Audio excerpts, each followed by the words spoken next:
Thursday thoughts for Soccer's morning show.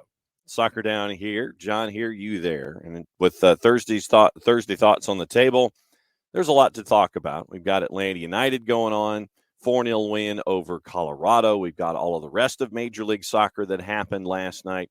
We've got stuff going on overseas. There was the other part of determining who is going to be playing in Istanbul for the championship in the Champions League, and it was about as dominating a performance as we've seen in quite some time. Manchester City, and if you saw on social media after the match, Pep Guardiola going into the tunnel, stops, turns, points at Rio Ferdinand. I told you. Morning, Alex. Hope you're doing well. So whatever's on the table this morning, we'll go over the match with Atlanta United and remind everybody just how silly it is to do anything involving juice boxes when it comes to Major League Soccer. Last night, morning, David. Last night, Charlotte beat Chicago 2-1, but it took a while. Cincinnati put 3 on Montreal, and it could have been a lot worse. Columbus put 2 on LA. My guess is it could have been a lot worse. Orlando and NYC, 1-1 draw in Central Florida. Yeah, Sean, if I could get my Florida Panthers to play like United and City. In good shape tonight for game 1. Morning, Sean. Hope you took your clubs, or if you're going out to take your clubs or your hip waders, one of the two. So Sean has an Eastern Conference final in the National Hockey League to be concerned about. And he sent an entire eastern half of, it made just one province, but sent one province into a tailspin when it came to his Florida Panthers. And the world is entirely gripping when it comes to the Toronto Maple Leafs. No golf till Vegas for Memorial Day. We bring in Jared Smith. And Jared, I was, once again reminding folks just how silly it is to do anything juice box related when it comes to Major League Soccer, once again, especially after last night. Yeah, if you want to bet on MLS, go get help instead. Set your money on fire, put it in a mattress, and then set that mattress on fire. I can give you some incredibly disturbing and creative things you can do with your money, other than betting on this dumbass, beautiful league. And please understand when I say that, I'm not diminishing it. I know it's a thing, and it pisses me off a lot. Yeah. Because we've had national pundits do this, where I felt like they just crap on the league itself because they think it makes them look cool. Chief among this was during the MLS's back tournament, where somebody made that account that was like the insider account where they kept like leaking stuff, and just everyone was falling over themselves, fawning over this damn account. And then the second everything started going well, that account went quiet and everyone shut the hell up real fast. When I call this league stupid and beautiful, I don't mean it in a derogatory way. It's so chaotic and it's so ripe for parody and the insane amounts of travel and the weird fan bases and the weird histories. It's beautiful. It should be celebrated and enjoyed. Yes. I will go to my grave pissed off about the MLS's back tournament insider account thing, just because everybody was falling over themselves, fawning over this damn thing. Because you have people who were just no matter what they said, their actions told you that they cared more about it failing than succeeding. Yeah. When you're trying to keep things going for a league during a pandemic, you've tried to find a way to make it work. And it ended up giving us a really good final, which for Atlanta involved a lot of Schadenfreude, even though Atlanta washed out of it and it spelled the end of Frank de Boer. Orlando made the final and then proceeded to step on like 25 rakes against Portland. That part was enjoyable, but yeah, I will go to my grave pissed off about the way some people covering the league handled that, because you can tell me whatever you want. Your action showed me that you cared more about it failing, and you took more of a schadenfreude in the concept of it failing and enjoying all this, the rumors about things going wrong. And then when things weren't going wrong, it got real damn quiet real fast. Mm-hmm. But that tournament also gave us the late night extravaganza that was, God, I think it was Kansas City and San Jose, where it was like 4-3. It was back and forth the whole way, and Jason was so pissed off because he didn't get to watch it because it went all. It started at like 10:30 at night because it's the summer in Florida. It started super damn late to begin with, and he's like, I had to go to sleep. I had to get up and call the Atlanta Cincinnati game, which was an abomination because that's the game That was where breakfast. that was the breakfast game. It was like 10 a.m. I can't. Oh, I think it was Jake Mulroney gets the red for Atlanta, and it's red, and then Cincinnati proceeds to like sit back Honey, with 10 men. that was awful. Um, Yacht Stam, I think, was managing them at that Yes, time, or that is correct. but like they're up a man and like Don't they're care. playing like they're down a man, and they finally get like a Frankie Amaya Galasso at the end to win it 1-0. And it's just the most ridiculously upsetting performance I've ever seen from a team up a man. That whole tournament was stupid. Yes. Anyway, Atlanta won last night. That was fun. Victor I Rivas don't know what was to I don't know what to do with you if you're upset about last night. Victor Rivas was the man in the middle for that Cincinnati match, by the way. And it was Victor Amaya scoring in the 76th on July 16th of 2020. And I'm trying to find the craziness from San Jose Vancouver San Jose 4-3. Vancouver. Yes, San Jose Vancouver that allegedly started at that was supposed to start at 9:00 Eastern time. It didn't, because it was like No. midnight, and I was watching that game like, what the hell am I watching? Yep. It was just this back and forth affair. And Sean, it's not as Kroger as much these days as Lidl. We moved really close to a Lidl, and I enjoy Lidl. Plus, I can get a croissant for like 89 cents. Yep. My day is better because of it. In that match that was supposed to start at 10:30, but allegedly started earlier, it was a 2-0 lead for Vancouver going to the half. Then it was Rios scoring at 45 plus 2 to make it 2-1. Dahomey scores early in the second half to make it 3-1 in the 59th. Wando scores in the 72nd. Alanis scores in the 81st. And Shea Salina scores at 90 plus 8 in front of Marcos de Oliveira for the 4-3 craziness on July 15th in Group B. Yeah, man, that goes down as one of the most absurd sporting events I've ever seen in my life. Not even just a soccer game, a sporting event. It was drunk and it was beautiful. Mm-hmm. Yes. So Coco says MLS midweek makes MLS weekend look predictable. Oh my God. Yeah. Well, Katie. Yes. Jared. Jared is apparently still raging about MLS is back, and it's good to be back, Katie, and it's good to have you back. All right. So we've got rumors with Luis Arujo. We'll get into that in just a little bit. We do? Yeah. It's okay. I'm only with you for like 20 minutes, so what the hell? Okay. Once again, we have thanks to Coco, one of our intrepid producers. Flamingo. This is from Globo Sports, so this is like Tier A. This is Tier A stuff. Flamingo advances, and this is through Google Translate, so I'm going to apologize ahead of time. Flamingo advances in the hiring of Luis Arujo, formerly of Sao Paulo. Currently at Atlanta United, the 26-year-old right winger was reviewed by Tricolor Paulista and had a good spell at Lille before reaching MLS. From Fred Gomez and Leticia Marquez, updated at 9:02 this morning.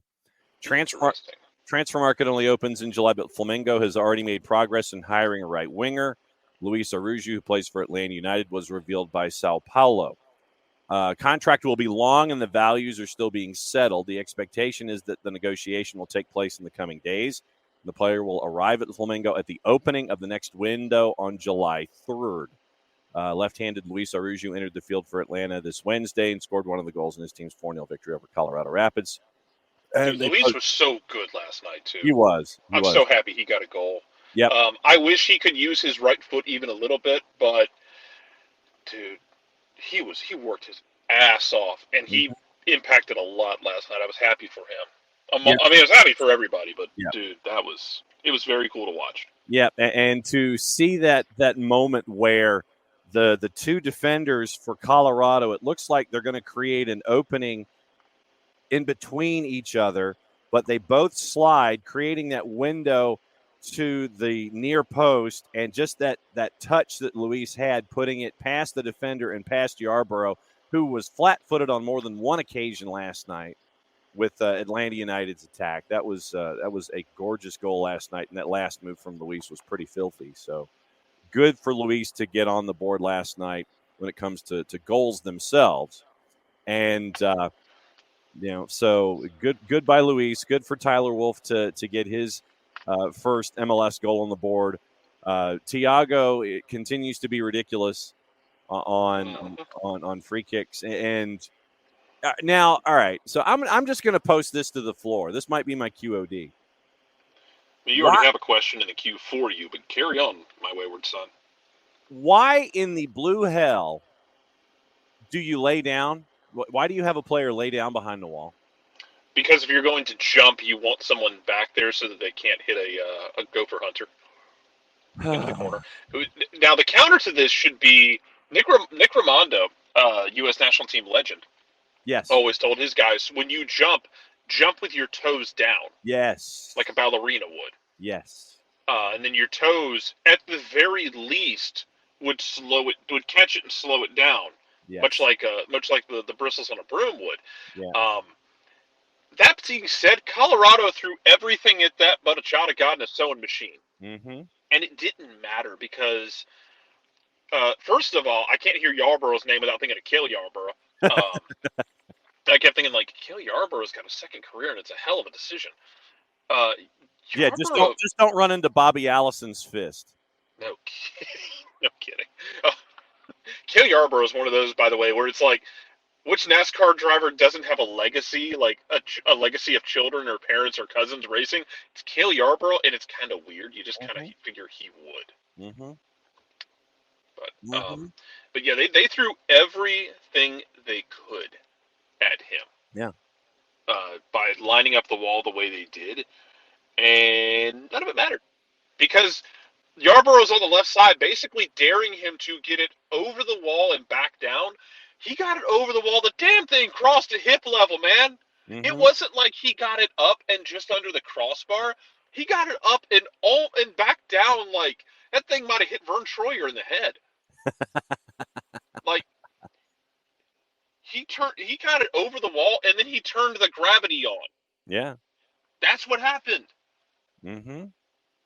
But, I mean, it looked like Yarborough was fading to the far post initially. And that's why he had the defender there with him away from the wall and halfway between the wall and the goal. And so you know it's almost like Yarborough had that other reinforcement there for the near post so he could cheat a little bit to the far post, and still you had the one step and that flinch that Yarborough had where he moves to his left and Thiago sends it in up and over at the near post, and Yarborough is just kind of looking over and it's like, well-ish. I mean, it was pretty ridiculous. What's he supposed to do? Yeah, that's absolutely. And so Yarborough got caught leaning the wrong direction, and it goes in with Thiago. And Ricky reminds us that Tyler, Owen, and Josh, the first father-son trio to score in Major League Soccer regular season. So that we had that last night. So Katie goes, the head scratcher to me was the guy who moved off the line into no man's land last minute before leaving that whole side open. Still a lovely take from Thiago. Yeah, I mean, that was – that's what you're staring at. You're looking at that lineup and you're trying to see, okay, where's Yarborough and where is Yarborough leaning? And he was leaning toward the far post. And then you had that one defender who I thought was there to help protect the near post in and around the six. And yeah, it went in regardless. And you just kind of sitting there going, yep, you put your hand up and it's like, yep, that's about normal. So Yakamaki scores. Can we talk about Brooks Lennon for a second? What do you want to talk about? How ridiculous that ball was that in addition to play in general. It's great distribution. Quentin Westberg should get a secondary assist. I mean, because it's great distribution. And then Yakumakis, Y'all ever tried to bring a ball off your chest like that? Over the shoulder? Yeah. Like Willie Mays style? Yeah. It ain't easy. No. And And, then he sombreros it 15 feet in the air like he's I'll tell you the first thing I thought of was Luis Fernando did that over the weekend for Memphis in their win. yeah. Former Atlanta United 2 legend Luis Fernando, Atlanta United legend actually, he was on the first team deal for a couple months. Mm-hmm. Um, Luis Fernando did that for Memphis when they won over the weekend. Did the same thing. His just bounced in on its own. He didn't follow it. Yako followed his, but dude, that's insanely difficult to bring that down over your shoulder like that, Mm-hmm. and then to have the wherewithal in that moment to sombrero it over the keeper, but also you have to get the height right, the touch right, Mm-hmm. and not overcook it so that it goes over them and then over the bar. Like he drops it perfectly. It's Yes. so stupid, and the ball from Brooks is so damn good. Mm-hmm. And getting Yakamakis to drop the lob wedge out. He pulled out the 60 degree and made it just go just short of the hole, and then it was an easy putt in. So you got goals. You got a goal from Yakamakis, who once again is getting into game shape, because once again during the week in practice is an entirely different thing from game state and game shape. So just developing there, and I'm thinking it was setting up possibly starting starting with the match in Chicago. Ronald Hernandez actually, and I made a point to ask Gonzalo Pineda about Ronald Hernandez after the match. Ronald Hernandez did really well at left back, subbing in for Andrew Gutman. And Ronald Hernandez is that dude you got to have on the roster. He is like an Amar Sadich in that he and Amar. I know Amar has really grabbed a lot of starting minutes this year. But Amar Sadich is a guy when you look at on paper. And I'm trying to be careful how I phrase this because I don't want it to be taken as disrespectful. Right. Because I'm a big fan of Amar. Yes. I think he's one of the most high IQ like soccer guys you're going to talk to on this team. Um, he's a guy on paper who you're thinking is going to be a depth guy, but he's going to come at a reasonable salary charge. If and when he plays, he's going to at the very least he is going to be a neutral for you, and is very rarely going to be a negative for you, and is more often than not going to be a net positive for you. Ronald Hernandez has been that guy for a couple years now. Like he's played with the twos we've seen to stay in shape, and he can be a leader down there with them. Um, when he gets on the field, he does his job. Yeah, I mean, I think was it somebody just mentioned? Katie mentioned until he ran into Kryptonite Jonathan Lewis. Jonathan Lewis is a tricky matchup. Yep. Jonathan Lewis with fresh legs he's not overly fast, but he's pretty damn technical, and he's really good off the ball with his movement. Jonathan Lewis can put you in hell real quick. It's an interesting matchup when you're tired. And that's why teams do it. It's why Atlanta makes changes like that. You bring in somebody who is really good on the dribble like that to run at a tired, in that case, left back. And yeah, I mean, Jonathan, he held on. Jonathan Lewis challenged him more than once, and hey, man, he held on, which is all I could ask. 90 minutes last night, 5 tackles, 1 dribble pass. I miss Mo Adams so much, Will. I loved Mo Adams. Yep, 6 for 12 on his duels, 6 of 11 on the ground. He had 1 offside, 71 touches, 89% passing on 71 touches at 47 of 53. 6 for 8 in long balls, Ronald Hernandez last night. Ricky, I had been saying, man, like Atlanta might have the best fullback league in the fullback room in the league. Like I think they do straight up. There are other, like you have other fullbacks in the league who, like you still have Richie Larea, who on his day he just fell down again. What? Richie just fell down again, by the way. He did, but Richie Larea on his day is the best fullback in this league, man. He is so damn dynamic. But like top to bottom, depth wise, I think Atlanta does have the best fullback room in this league because Brooks Lennon is underrated ultimately. Like Andrew Gutman is just an absolute dog out there, and the more I thought about the game the other night is Gutman not being there. I think if it's somebody other than Gutman who gets that red card, maybe Gutman doesn't let them drop off as much after the second goal. But He very much is a bulldog about things. But Ronald Hernandez showed you what he's got.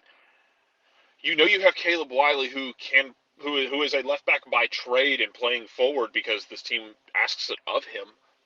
And you still have Aiden McFadden, who is, man, we've seen Aiden McFadden with the first team.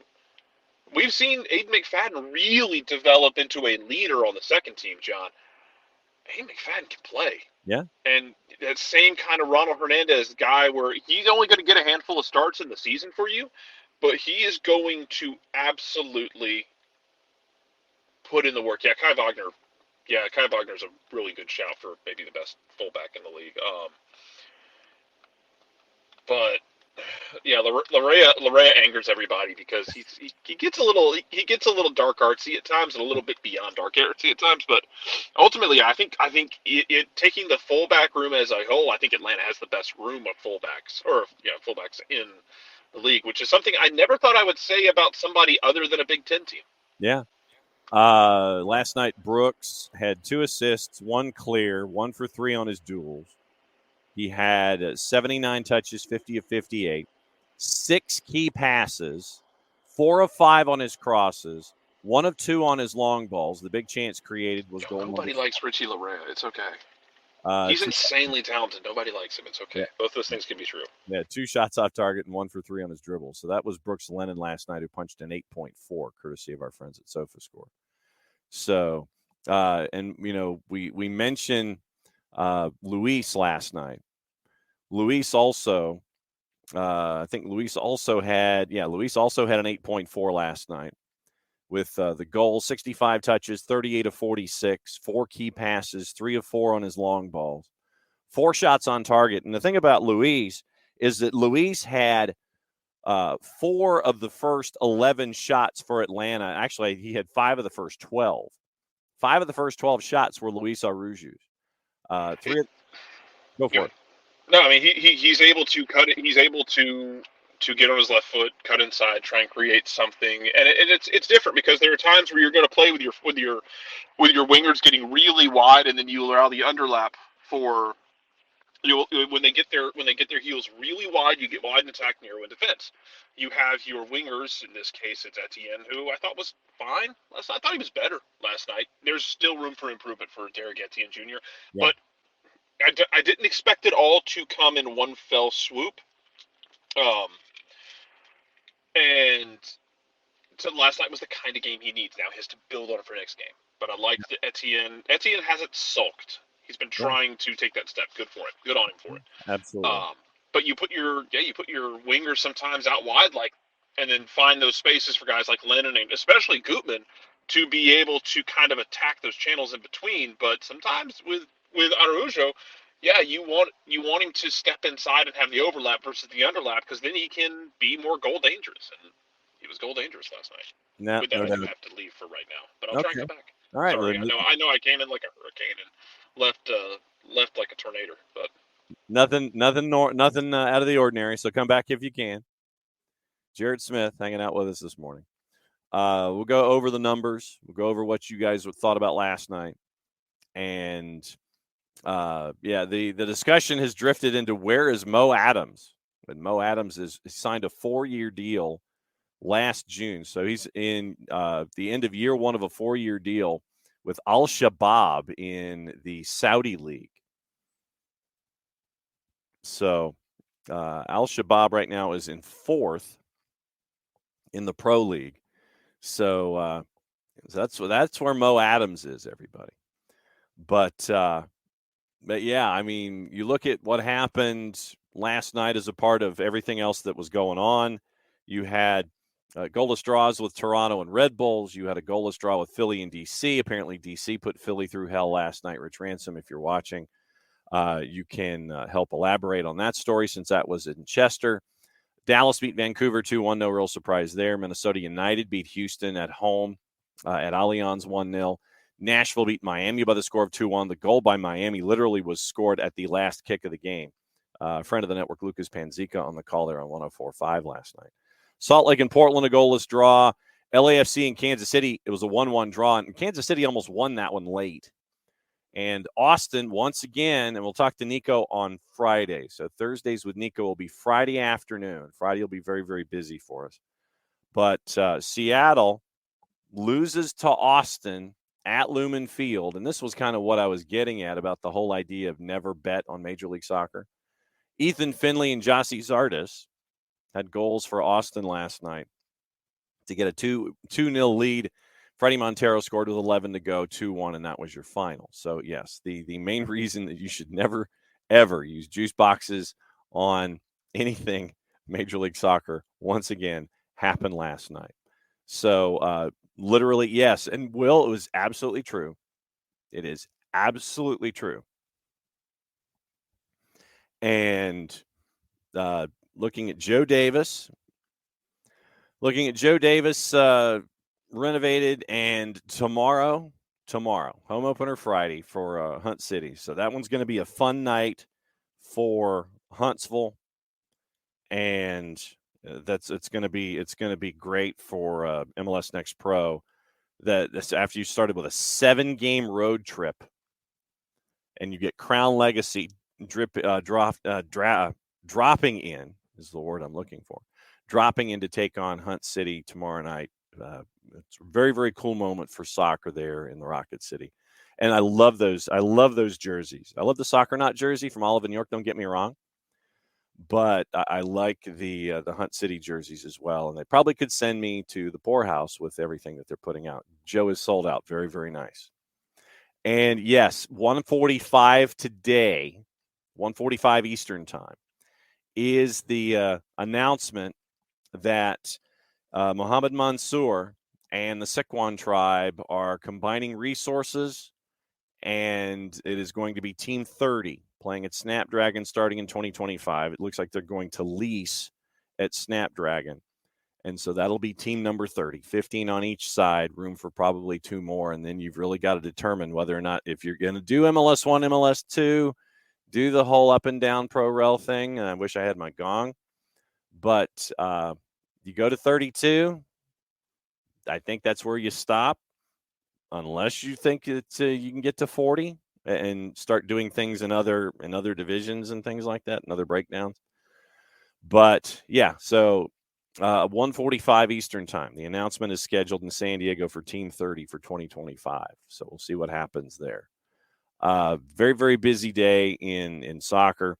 Obviously, let's roll through your comments and see what you guys I don't know what I was stepped a little distance away from you. Alex, I have no idea what you're talking about. I didn't say poorhouse. Yeah, so I think I don't know what I don't know what you think you heard, sir. But yeah, you might have missed a modifier in there somewhere. But like I said, it was good last night to get the 4-0 win for Atlanta United. Once again, Thursday thoughts are what they are. Whatever's on your mind, get it off your chest. If it's about Atlanta United, great. It's about Major League Soccer, fantastic. If it's about what happened with Manchester City yesterday and Real Madrid, which was about as dominant a performance as we've seen in quite some time. Could be about Hunt City and MLS Next Pro. Save that for tomorrow. Got a lot of other news to get into involving stuff in Portugal, the Ivan Toney ban we have to get into. We have to get into the announced departures from Liverpool. So a lot of stuff to talk about. So let's get into your early thoughts this morning. Thank you, Sean. Sean says it did well during the halftime show at the Bench yesterday. It's fun.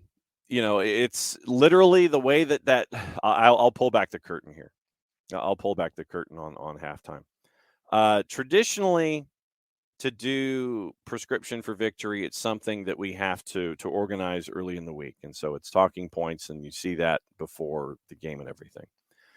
For the Five Stripes Live at the half, and I admit that I forgot to throw my index card very David Letterman-y like I always do at the end of the segment, because we're kind of rushing to get everything else going. During the match itself, in that studio space, I am talking to everyone in the room that's with me in the studio. And I'm talking to the producer, and I'm talking to everybody that does, that's responsible for all the graphics and things like for Scanna and all that. So literally, I'm having 3 conversations at once. And we're all taking notes. And when I see something that I want to have in the highlight package, I'll sit there and say, okay, can we pull that play? Can we pull that play? Can we pull that play? And so that's what you're looking at when we're looking at that highlights. It literally is like stacking a sportscast. And we get in there, like I said, game days, we get in there 5 hours ahead of time.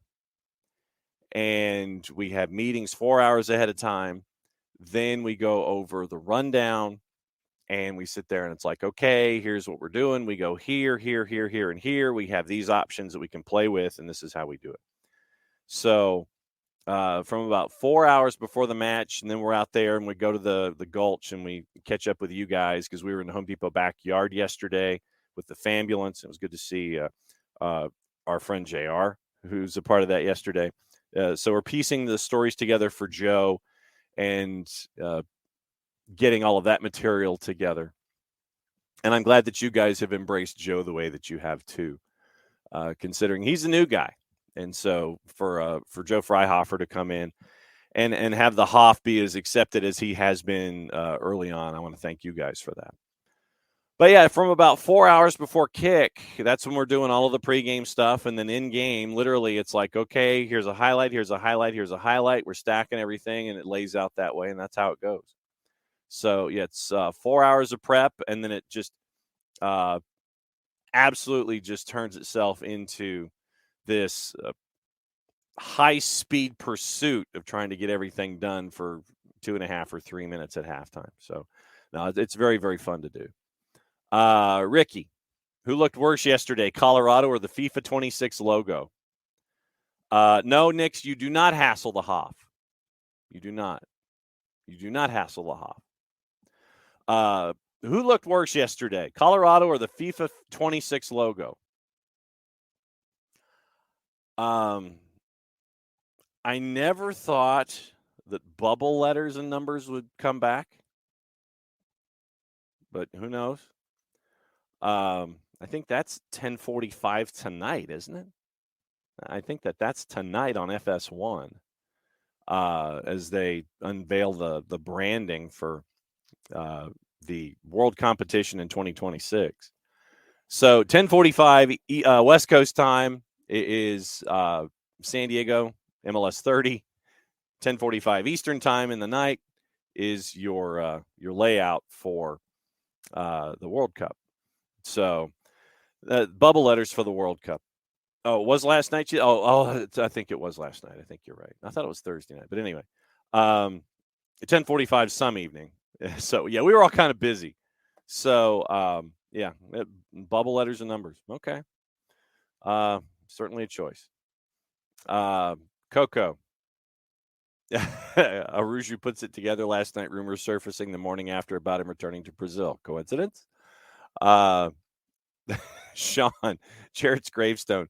San Jose just gave up 4 goals again. Time for a Kroger run. That's the epitaph on his tombstone. San Jose. Yeah, there you go. Now we're all talking about epitaphs on Jarrett's tombstone. What do you want on your tombstone, Jarrett? Pepperoni and sausage. No. San Jose holds LAFC back from setting season points record while holding the wooden spoon. There you go. MLS, yeah, and we got into the MLS midweek stuff. Hutcho, happy about last night, happier when we start beating those teams at and above our standing level.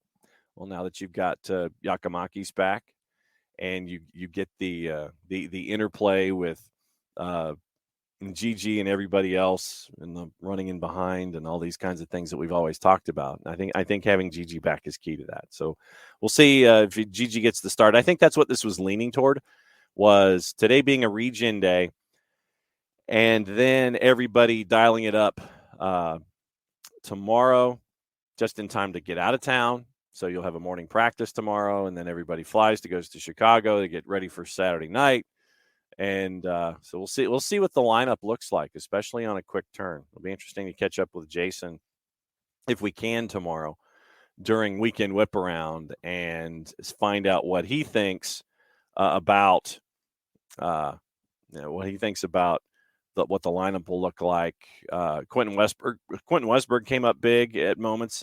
Definitely there was that one moment, I want to say it was Barrios, who had the shot going upper 90, and Quentin went full extension. Would have been goal of the week contender, but Quentin Westberg made it save of the week contender. Oh, excuse me. That's what happens when you don't have enough caffeine. Getting back to the MLS's next flashbacks, had such a winnable group. Yeah, that breakfast match with Cincinnati where they're just kind of punting it long the whole time. And it's just like, nope, we don't want to be here.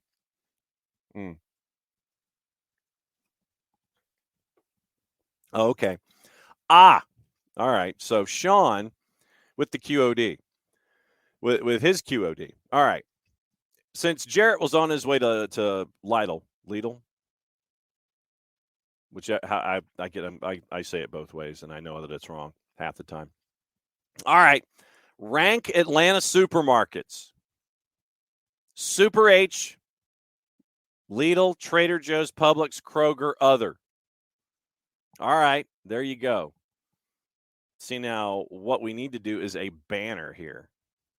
But I can't cut and paste the numbers and the letters and all of this. So once again, QOD, ranking Atlanta's supermarkets. Ranking Atlanta's supermarkets. Super H, Lidl, Trader Joe's, Publix, Kroger, other. Would Walmart count?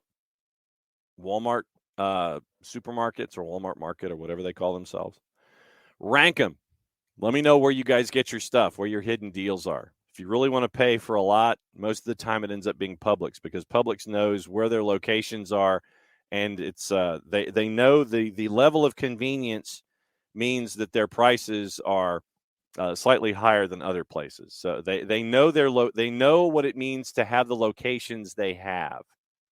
I'll say that about Publix. Yeah, Joe Boss. Luis finally has a decent game, then boom, the rumors. Might be a draw, Coco. Who has less of a right foot, Miggy or Luis? I think it's about 50-50. Yes, well, Hutcho, rank them however you wish. Rank them however you wish, Hutcho. Neighborhood markets. And so Hutcho says, can we rank based on their coefficients of price gouging? So there you go. And Aldi, that's another one. Will brings Aldi to the table. Usually get food from Walmart and or Aldi because they're both right by my house. Exactly right. So Ricky, go vote for Luis for player of the match day. He earned it. Don't know about Hosetsu, Hutcho, and sweetening the deal. Katie Weaver, yep, the inevitable Aruju insurgents before we sell them. Very good last night. Thank you, Bam. Bam Sporting almost got it from you. Almost got it from you last night. Sean, can we talk about how bad of a PK Almada took? He made up for it, but that almost looked intentional. I mean, when you look at it, I think that it looked like Thiago was he was trying to go upper 90 with it, but it looked like he was just leaning back far too much. And when you're leaning back, then your angles are predisposed to putting it in the air. I think that Thiago looked like he was just leaning back far too much as he was trying to go upper 90 with it. But yeah, with him in my fantasy team, it was a bit of an adventure last night. It would have been, and I also think that the match might have been a little different, at least the texture of it. If Thiago had gone with the early PK, and then you end up with the free kick. You'd have had 2 from Almada in the first half. I think the tenor would have been a little different in the second 45 minutes. Would it have been 4? Perhaps. Might have been worse. Robin Fraser admitted that their game against Philadelphia was a stinker. And After the second goal was scored, everything just, you had the subs come in, you had the fresh legs come in for Atlanta, everything just opened up. Priso was on a yellow, and so you had to figure out how much longer you were going to have him in the match. And then it ends up with 4 in the overall. So, you had all of that there last night. Speaking completely and totally selfishly, remember, join the Fantasy League. If you haven't joined the Fantasy League, join the Fantasy League. Jason Wright with a W Agency on the Facebook, Jason Wright, AGEN on Twitter, Jason Wright with a W. You can beat me because in the Pro Rel League, I'm awful. And in the League, I'm not that good. But, yeah, I had Tiago last night, and I had Brooks Lennon last night. So it would have been more points with Tiago, obviously, if he had put the penalty in earlier. But he's not going to. But Hutcho, he's not going to get the gig from Younghoe Koo. He's not going to get the gig from Younghoe Koo.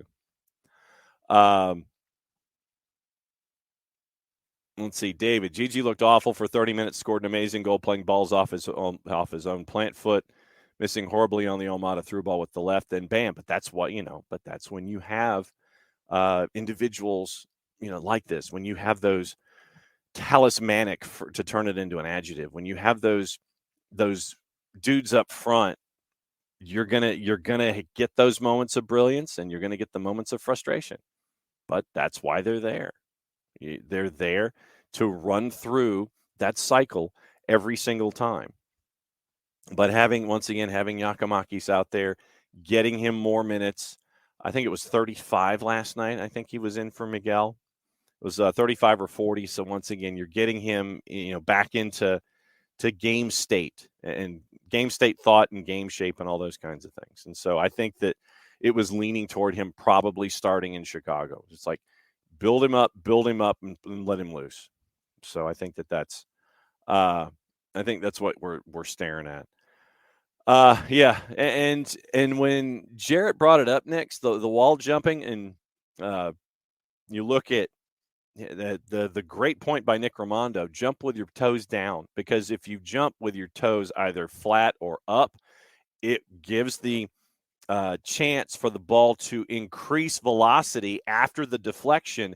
If it's deflected by the wall and pounded into the surface, and and if it kind of works its way goalward, if you go with your shoes down, it's an instant diffuser, and so that's great from Nick Raimondo. The ball late reminded Niall of Julian and Joseph, but it was a fantastic ball from Brooks Lennon. Coco, we mentioned about Ronald Hernandez. We saw it at Open Cup with Ronald Hernandez, how he's very, very workmanlike, and Jarrett mentioned what we've seen from the twos, and we've seen it with him. But he's a guy that you need. He's a guy that you need to have hang around. And we saw that again last night. David talking about Mateus Osechu, and let me get Mateus's numbers here from last night and see what it was with Osechu. Osechu on the day, 84 minutes, 47 touches, 34 of 38 passing, 2 key passes. 3 for 7 on ground duels, and he won both of his aerials. So 5 of 9 in duels last night. 1 interception and 3 tackles. So Mateus Osechu as that point guard, where, if you think of Tiago as a shooting guard, Mateus Osechu is that point guard there in the midfield. 34 of 38 yesterday on 47 touches. So you got that from Mateus Osechu yesterday. Will Almada missed the penalty because he expected a wall to be there, and then it wasn't. It's like, wait a minute. So you got, there's that case. Niall Hernandez definitely made a case to start on Saturday against Chicago, but what do you do? What do you do on the left-hand side? Do you start? What do you do there? That's the question.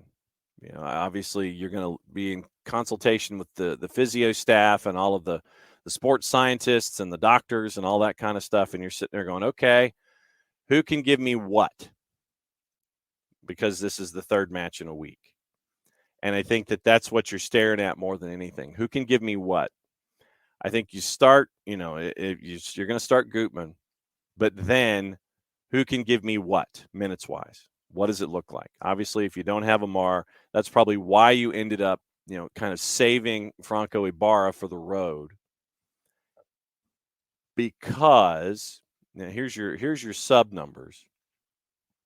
And the way that I always look at it is your subs are going to be the guys in these short turnarounds that might end up starting on the flip side.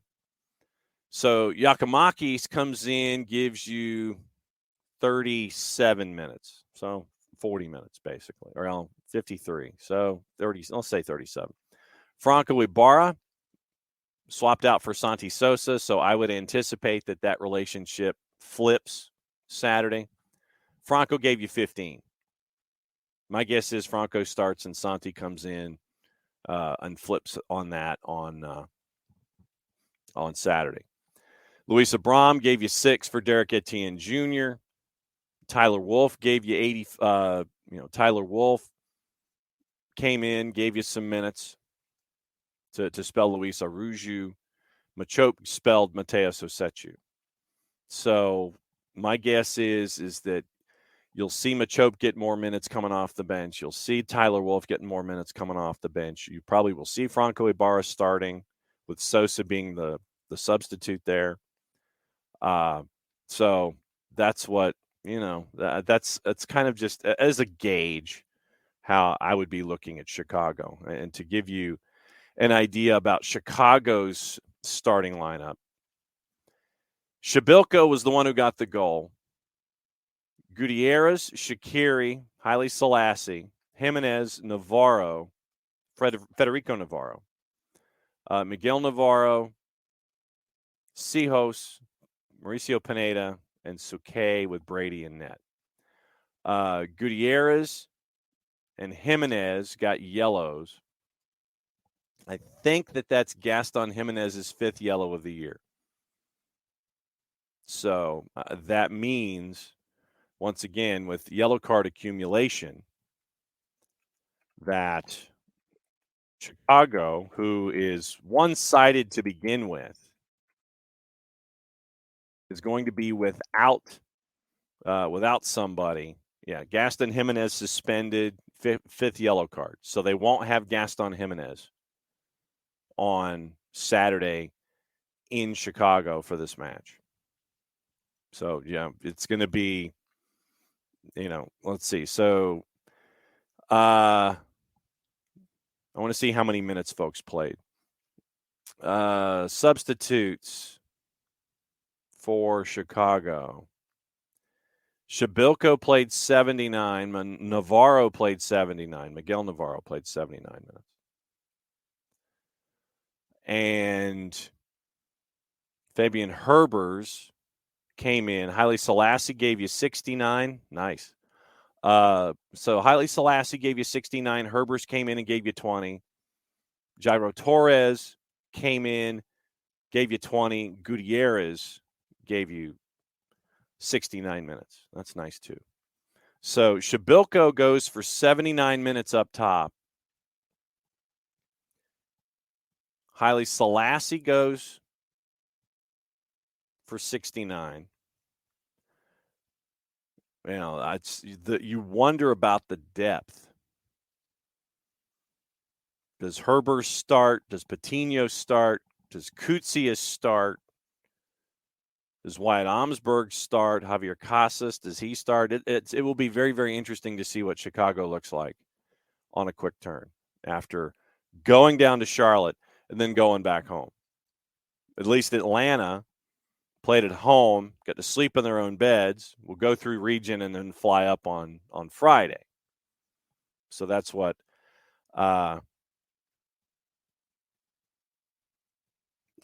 you're staring at. Yeah, I mean, does Ronald start? I mean, Ronald's a hot hand.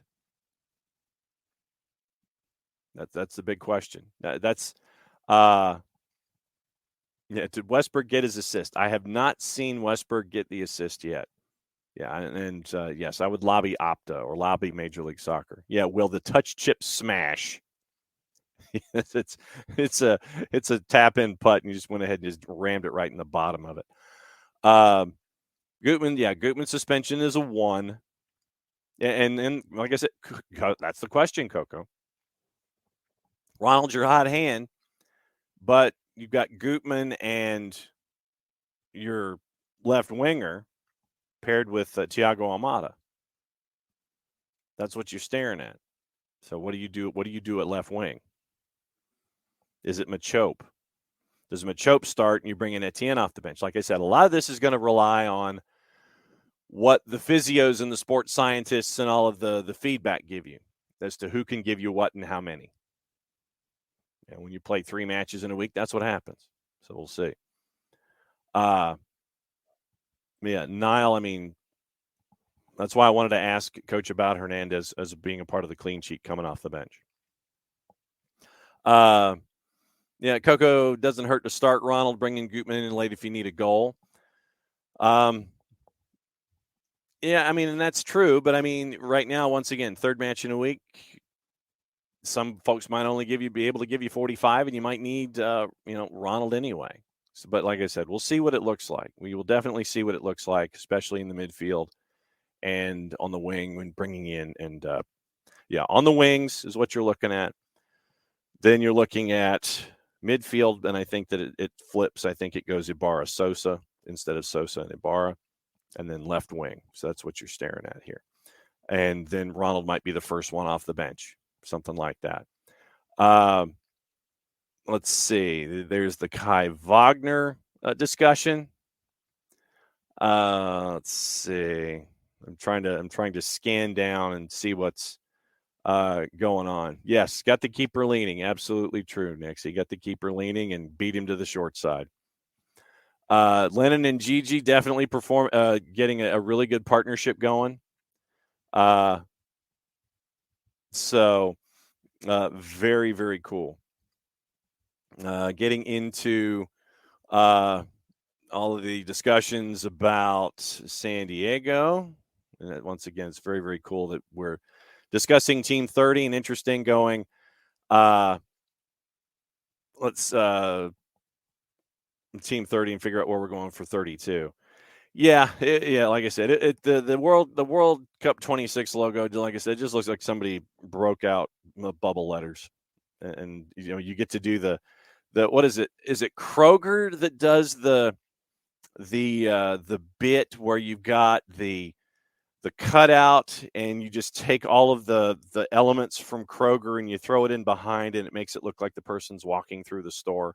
I think that's what you ended up with the bubble letters, and then you just have all the different cities poking in behind it, kind of the same effect. But yeah, Coco, we are definitely gonna be talking about City. Definitely talking about City. And we'll get into that in hour number 2. Like I said, we've got the international stuff to get in hour number 2. Anything else that's on your mind for Major League Soccer? Whole Foods. Okay. Whole Foods for me is a little too rich for my blood. A little rich. I like, I enjoy going to Sprouts occasionally. Enjoy going to Whole Foods specifically to get, Arden's Garden stuff. But then there are other places where I can go like Kroger to get Arden's Gardens. But yeah, Whole Foods for me, Ricky, is kind of out of my price range. Only if I'm really trying to get healthy stuff and I have no other options than go to Whole Foods. But I've figured out, I think, where I can get healthier stuff, just as healthy stuff, and not pay as much at Whole Foods.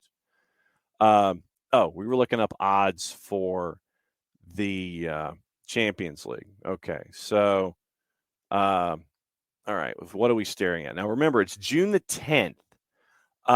In the composite, courtesy of our friends at Odds Portal, before we get into hour number 2, Manchester City's at a minus 233.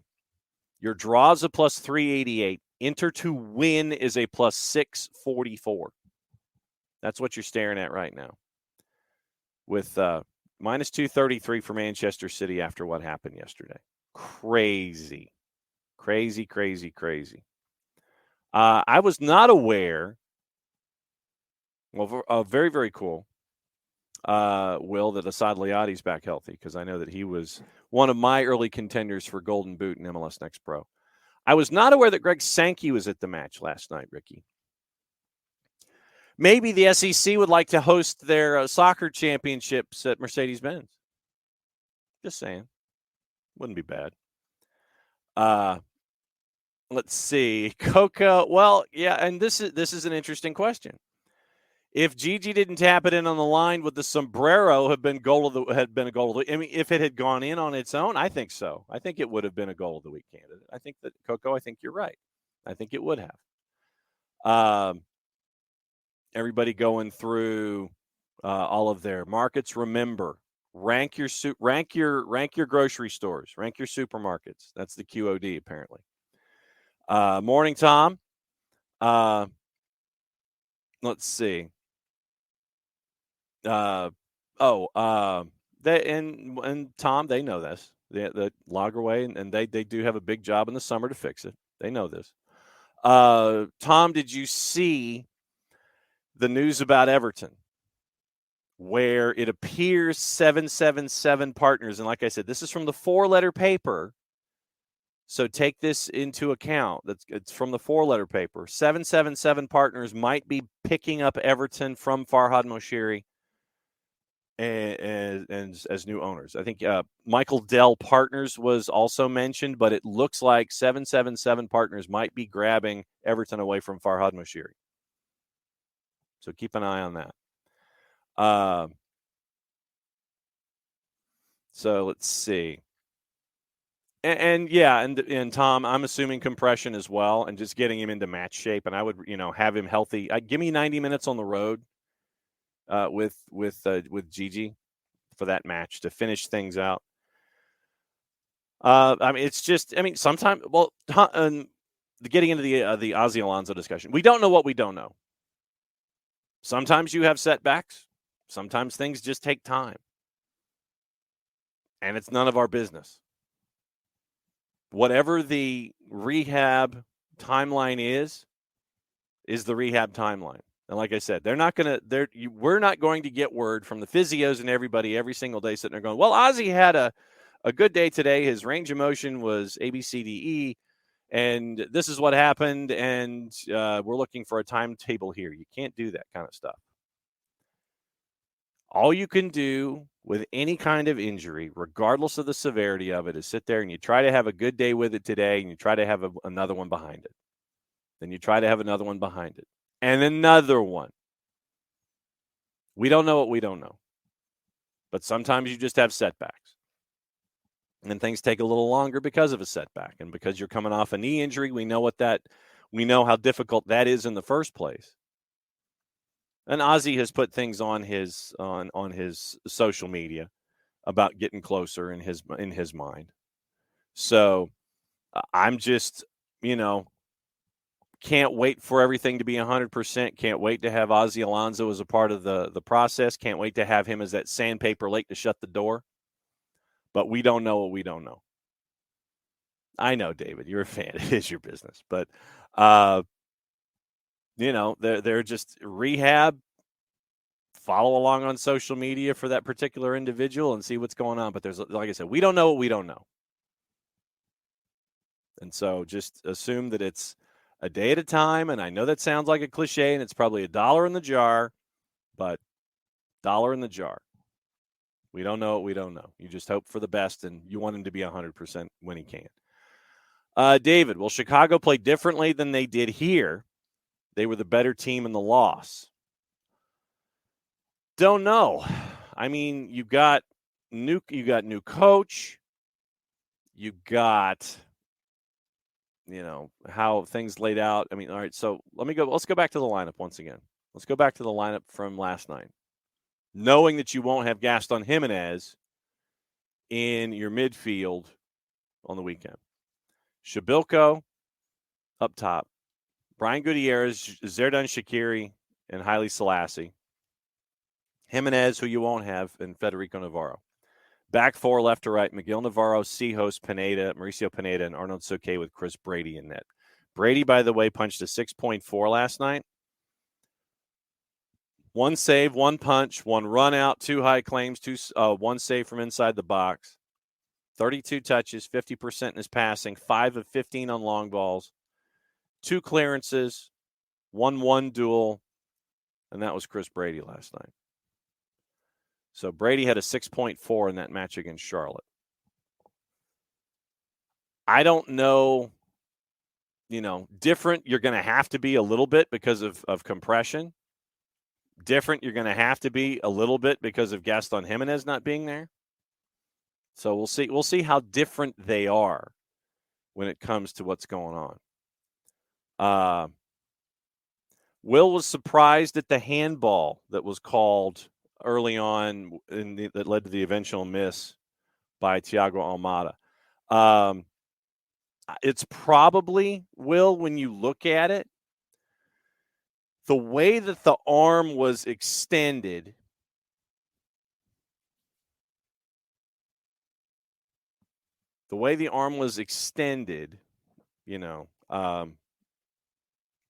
it wasn't a part of the body. It did not appear as a natural part of the body. Danny Leyva had his arm at like a 90-degree angle. So that's why I'm fairly certain it was called, because it wasn't, you're not down on your sides or anything like that. Danny Leyva's arm was up. It was up away from his body, or at least from the elbow out. It was at a 90-degree angle, and it wasn't in a natural position. That's why my guess is, well, that it was called. So that's what I'm staring at. Nix, just remembered this. Saw a lady at the Benz last night with a purple team jersey on. What goes through a person's head? Someone was wearing a purple team jersey last night in the Benz, Nix? Someone was wearing a purple team jersey. I guess, and I see this a lot. I don't know how many of you go to Southeastern Conference football games. But to me, that sounds like the individual that's a fan of the team in Tuscaloosa that just goes to other games. I mean, like, they're not playing there, but just to go and wear your Tuscaloosa stuff. That's what that sounds like to me. That's what that sounds like. That you have someone who's just going to a match that's not theirs, and it's like, going to an SEC football game and your team from Tuscaloosa isn't one of the two teams playing, and you still wear Tuscaloosa gear. That's what that sounds like to me. Hutcho, I'm right there with you. All I can think of is my world history and Ethiopian dictators. Exactly.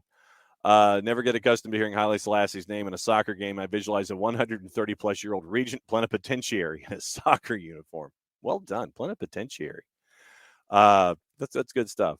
Tom does not understand folks wearing random Premier League jerseys too. Saw 4 or 5 last night. Well, now my question is, Tom, is it like mainstream stuff, or is it like reaching into like the lower half of the table? I mean, is it like stock stuff like the big names, or is it like somebody that's obscure where you'd have like 12 fans, like somebody like wears a Wolves jersey? Was it like Wolves or Bournemouth or something like that, or was it more mainstream? Let me know. And David, with the point about Hernandez, Gutman's fresh, let Hernandez spell Brooks late. That could be, but Brooks isn't going to want to leave. Maybe you bring in Ronald late if you're going to go, 3 center backs or 5 at the back. Let's see, Whole Foods, Trader Joe's. Let's see, Wegmans, the end all with a Wegmans reference. Are Wegmans here in the Southeast? OG goes to Aldi and Lidl. supposedly had a clause that only happens if they stay up. Yes, that is true. Yes. For those that may not know about the World Soccer stuff that Will and Ricky are talking about, let me see if I can find the account quickly. It has to do with Portugal and how their tax man is kind of getting into it now. Story yesterday where the stadiums, players, and executives of Portuguese clubs Benfica, Porto, and Sporting are being searched right now under suspicions of transfer malpractice. Tax fraud, money laundering, and social security fraud are all possible charges. So from our friends at Get Football EU, here's the deal on that before I read a promo. Their headline, Massive Tax Fraud Scheme Swipes Portugal's Big Three. CNN Portugal reporting the Portuguese Tax Authority has unveiled they're conducting approximately 80 searches yesterday, investigating a tax fraud scheme involving transfers and players from Porto, Benfica, and Sporting. Events were set in motion back in 2015 when independent leaker Rui Pinto set out to unwrap the dark, and this is getfootball.eu's writings. Unwrap the dark side of Portuguese football ops in 2020. Portuguese government took action on the evidence laid out by Pinto's leaks, and now in 23, the claims of fraud seem to have planted strong enough roots to warrant a mass searching of football clubs, players, and executive homes and clubs' finances. CNN Portugal reporting each of the big three have their own set of crimes they're being investigated for, all pertaining to potential misdemeanors in the transfer business.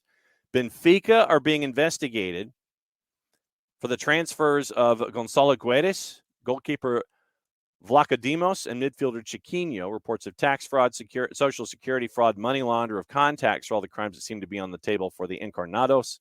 Sporting are not exempt. CNN Portugal also reporting Sporting's transfer business from 2015 to 2017 under the supervision of disgraced President Bruno de Carvalho is the subject of intense investigation. Transfers in question are Bas Dost, Naldo, Andre Pinto, Ruben Semedo, Battaglia, Beto Pimparel, and Schelotto. Porto are under investigation for the transfers of Lica and Carlos Eduardo from Estoril Praia. The home of Alexandre Pinto da Costa, football agent and son of FC Porto president Jorge Nuno Pinto da Costa, was searched Wednesday as a part of the Portuguese government's footballing exodus. As it stands, according to getfootball.eu, the searches are not over. The three clubs are cooperating. Porto and Benfica have already made public statements. More to come. So Portugal's taxman got all fired up. Definitely got fired up. Nick's only shop at Kroger. Son works there, so that one works for me. And Gas Points, I'm right there with you. They get the gas points too. Wegmans from Airborne DJ. Actually liked Lytle. Sucks the one in Sandy Springs didn't last. Ricky. Tiffany Blackman said a fellow reporter from Channel 46 talked to Garth. Apparently said Goose could be back as soon as 2 games from now. Yeah, well, I mean, he was at practice after 4.5 weeks. He was supposed to be out for 10. Back at practice for 4.5 because Brad is a beast. Brad is an absolute beast. So not necessarily a surprise. Yeah, Nick's has the photo, or he found the still with Danny Leva's hand at a 90-degree angle. Will's just not used to him calling handballs when it's deflected off your own teammate. Yes, David, this is jersey fouls down here. Falcons jersey fouls are the worst. Wear a shirt. Rich Ransom, welcome to the world of I'm at a soccer game, so I'll wear a soccer jersey. Rich, I need your opinion of what happened last night with the match with DC. Rich also says, honestly, no jersey at games makes you more mad than people wearing AFC Richmond jerseys. All right. Okay. So then let me ask you this, Rich, since we're discussing jersey etiquette down here. When is it appropriate to wear fictional soccer material? The match last night, Your match last night with DC. Just want to know what your overall thought was. And also, when is it appropriate? I guess this is in addition to where you shop and what your order of shopping is here in the Southeast. Is it ever okay to wear fictional gear at a real live event? Because I've got Richmond gear. You see the scarf over my shoulder right here. For those of you watching live on Twitch, I have my AFC Richmond scarf. I have my AFC Richmond gear. I don't wear them at matches. I do wear them around in casual situations, maybe around hanging around the studio or something, just doing whatever, just messing around. I don't wear them at matches most of the time because I'm kind of working, but in casual situations, I'll wear them. Is it ever okay to wear fictional soccer or fictional sports stuff in public? And where is that? I mean, maybe if you're just messing around in public, going to the restaurant or something, or going down to go hang out with your buddies at a sports bar, maybe then. So, I mean, I have, full disclosure, I know this will shock you. I have actual movie props from the movie The Replacements. The Keanu Reeves movie where they were the replacement football players, Jon Favreau, Reese Ifans, those kinds of things. I have actual movie props. I have actual coaches' golf shirts and things from the movie. I have, as I stare up above me, I have a Dallas Ropers hat above me. I'll wear that stuff out in public just, when I'm wearing it out in public. I mean, I'm not going to wear it at a Falcons game or anything like that. So when is it okay to wear fictional stuff? That's the question. When's it okay to wear fictional stuff? Piscine. Absolutely no one's surprised to know that Team Piscine shops at Publix exclusively. Nick's wore his... Oh, I didn't know you had a Roy Kent jersey. That's cool. Nick says he wore his Roy Kent jersey to the pub to watch Arsenal since he was a neutral. Okay. All right. So I get that. The End All says, I saw someone in Nashville wearing full AFC Richmond gear. That might be a bit much. Full AFC Richmond gear. Please explain. Please explain. Okay, so Rich is saying Jim is Curtin's playing a rotated squad on the midweek, still thinking he's overthinking things. David, fictional's fine, just don't wear a team jersey that doesn't play. Bobby Boucher at Falcons games, Shane Falco at Falcons games, sure, okay.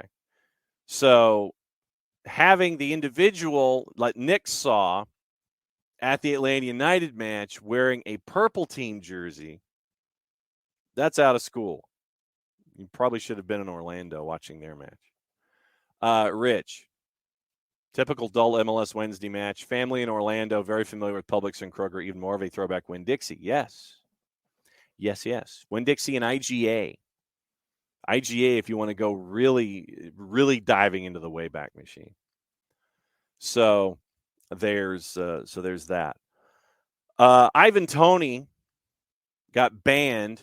I tell you what. So please hold, because I have yet to read yes, Ingles, very nice, Ricky. That's another good poll.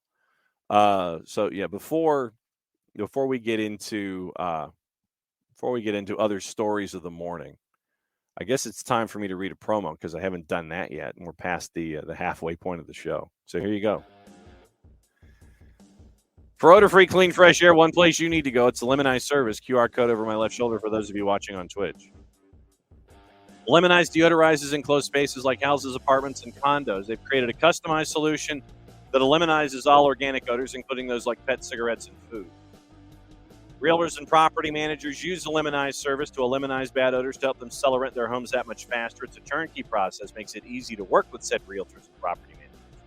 Kind of the environment, we like that these days, a very, very green way of going about tackling odors without any kind of toxic residue whatsoever. Different than Febreze or our favorite masking agents that we have either below us in the sink or above us in the cupboard, because when we reach below us in under the sink or above us in the cupboard, take out that masking agent and spray it in the air.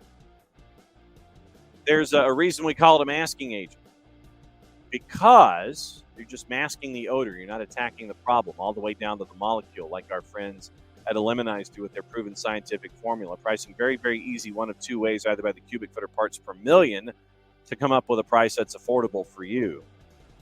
Offering results in 24 hours or less. If you have any questions, frequently asked or otherwise, here's what you do. You go to the website. Here's where I grab my pen. Do us a favor, though, after the .com. So go eliminize.com, but go /Atlanta after the .com so they know what part of the world that you are addressing them from so they can help you with your problem. Full homework assignment, ELIMINIZE.com /Atlanta, eliminize.com /Atlanta, eliminize.com, proud sponsors of everything SDH for your Thursday thoughts in a midweek match day recap. Yeah, IGA is about as throwbacky as you get when it comes to all of the stores and things. Piggly Wiggly, actually, Jason, Piggly Wiggly still exist. And the reason that I know this is because when the boss and I go down to the beach in January on vacation and I do the show staring at the Gulf of Mexico, the Apalachicola, Florida has a Piggly Wiggly. So they still do exist. But boy, do they know that they are in a town that that folks are there to vacation in. It is vacation pricing. A Huggly Woggly, yes, there was, Hutcho. There was. But yeah, the Piggly Wiggly in Apalachicola, Florida, knows people are there to vacation. And they know the scarcity of product model. They definitely know that when it comes to economics. Scarcity of product in direct proportion to the increase in pricing. It is a case in Econ 101. Guarantee you. It is a case in Econ 101. It is Waffle King vibes. Definitely that. And also Dairy King. Dairy King vibes. Very Waffle King, very Dairy King, very Hoggly Woggly. No doubt about it. They definitely all do. They definitely all do exist. Coco. Pigs definitely still exist. Grandparents up in Rabun County still go to one. Shout out to the Rabun County Wildcats up there in Tiger, by the way, Coco. Love what Heavy D and the Shaw family have done with that program. It's very, very cool to go up there and see Frank Snyder Stadium. If you have not been to a game at Frank Snyder Stadium on a Friday night, you're missing out. Very, very cool stuff up there in Rabun County with the Wildcats. Yeah, big shout to Rabun, no doubt. Ivan Toney. We were trying to get into this before I remembered I needed to read a promo. Done for the year in the Premier League. Done for international duty this year. Banned for football from 8 months, so he's done for 2022 after accepting 232 breaches of the FA's rules on betting. 232. Subjected to 262 FA charges at the end of the calendar year of 2022. Under the terms of the sanction, Tony suspended from playing until January of 24, cannot train with his Brentford teammates until September. Posted a statement to his social media. Quote, today I've received notification of my 8-month ban from football following a hearing before an FA regulatory commission that took place yesterday. Naturally disappointed I will be unable to play for the next 8 months. The written reasons for the commission's decision have not yet been published, so I make no further comment at this point, other than to thank my family, friends, Brentford, and our fans for their continued support through what has been a very difficult time. I now focus on returning to play the game I love next season. FA charged Tony under Rule E8, which bans players from betting on games, asking others to do so on their behalf, or sharing privileged information for betting purposes. FA said he's been suspended from all football-related activity with immediate effect for 8 months, which runs up to and including January 16th of 2024. Fined £50,000, and warned as to his future conduct for breaches of the FA betting rules. 262 breaches of FA Rule E8 in total between 25 February 2017 and 23 January 2021, so just short of a 4-year period. The FA subsequently withdrew 30 of the breaches, and he admitted to the remaining 232. Sanctions subsequently imposed by an independent regulatory commission following a personal hearing. Permitted to return to training only with his club for the final 4 months of his suspension starting from 17 September 2023. In previous high-profile betting cases, according to The Guardian, Kieran Trippier was banned for 10 weeks and fined £70,000 after bets were placed on his prospective transfer from Spurs to Atletico Madrid, while Joey Barton was subject of an 18-month sanction for more than 1,000 breaches of Rule E8. Tony's had 20 goals in the Prem this year, making his international debut for England. Premier League has recently announced a voluntary ban on shirt sponsorships by betting companies, but that's also 3 years away. Presence of gambling advertising remains pervasive at matches of all levels. Sky Bet, the title sponsor of the EFL. Brentford's owner, Matthew Benham,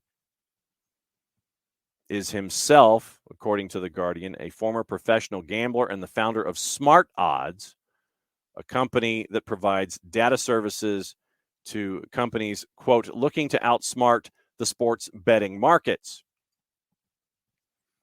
Anti-gambling campaigners criticized Tony's punishment.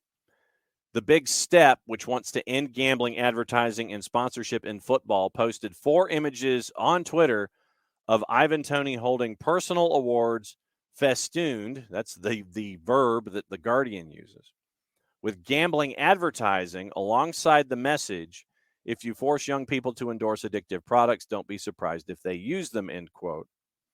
Matt Zarb, cousin of the organization Clean Up Gambling, tweeted, forced to promote gambling as a footballer, authorities allowed bookies to turn the sport into a series of random betting events prone to match fixing, like time of first throw and number of corners, while players' safeguards amount to sanctions in line with skipping a drug test, end quote.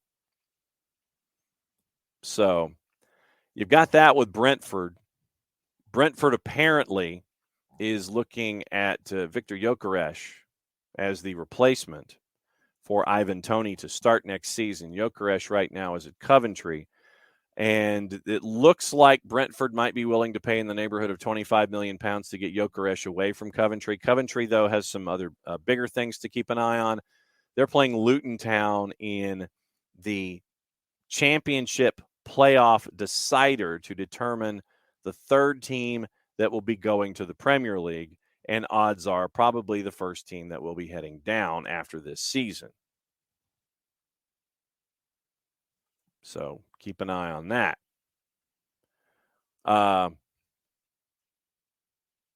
It appears, thank you, Ricky, as our intrepid producer, our social media producer, as always. It appears that as of 2 minutes ago, the bubble letters and numbers associated with Atlanta are out. We are 26, Atlanta. So FIFA World Cup 26, Atlanta. Time to show them how it's done in the South. World stage, our turf. The FIFA World Cup 2026 is here, and it's spelled ATL. And then underneath it is a bunch of world images with people who play the sport very, very well, with the poofy letters and numbers. We are 26 Atlanta. So that's what you're staring at. The graphics, the graphicular nature is out. Yes, Coco, at least it's not Hotlanta. At least it's not Hotlanta. Absolutely. It's absolutely true. And yes, Alex, I'm trying. You and I were thinking right there.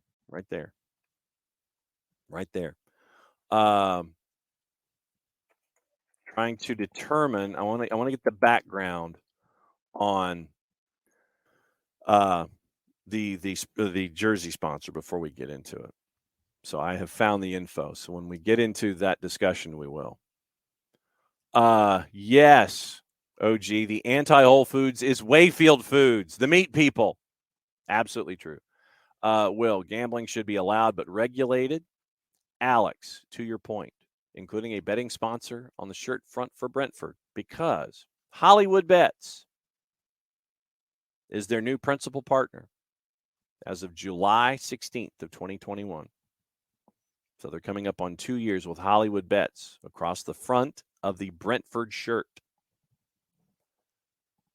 Official betting partner and backup shirt sponsor signed a new 2-year deal, which will see a bespoke Hollywood Bets logo feature on the front of Brentford's first A and B team match kits, as well as all adult replica shirts. Hollywood Bets is extremely passionate about the communities they work in, supporting over 100 grassroots football teams in South Africa. They marked the beginning of their partnership with us, meaning Brentford. This is a Brentford release from 2021. Beginning of their partnership with us last year by donating to Brentford FC Community Sports Trust as part of their Golden Goals campaign, and will continue that support for the forthcoming season. From a single betting shop in South Africa 2 decades ago, Hollywood Bets is now the largest sports betting operator in that country with 86 shops, together with its leading online betting platform.